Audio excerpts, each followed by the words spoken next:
Monaco, c'est une équipe qui est vraiment naze, qui traverse une crise, mais qui a une capacité qu'on peut pas leur enlever, c'est qu'ils se réveillent lors des grands matchs. C'est une équipe qui a peut-être des mercenaires qui sous-considèrent les petites rencontres, mais en attendant, quand tu vas taper contre des gros, quand c'est un match qui va être en retransmission mondiale, tu sais que les mecs vont s'arracher. Bon bah ça a pas suffi face à Marseille. Victoire 1-0 au Vélodrome pour les Marseillais, notamment porté par un incroyable Mason Greenwood. Voici les compos qui étaient alignés et l'Anglais a été déséquilibrant par ses dribbles, inspiré par ses passes, buteur.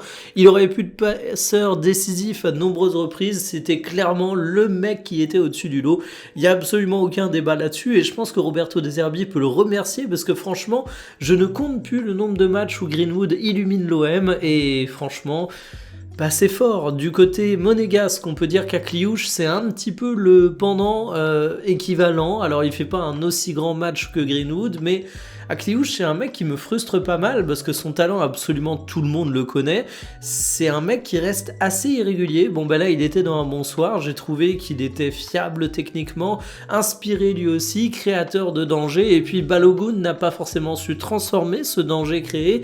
Il y a une sombre histoire d'arbitrage, hors jeu ou non, mais en tout cas, on peut dire que Balogun, ça a tenté. Balogun, c'était plein de bonne volonté, mais Balogun, Balogun tire à blanc, on peut dire ça comme ça. Sur les statistiques de la rencontre, vous vous rendez compte qu'il y avait eu beaucoup de tirs et de buts attendus. Ça a été un match avec deux bons gardiens, notamment Rouli. On n'avait pas de Pogba d'ailleurs, qui était encore une fois blessé, la rechute perpétuelle.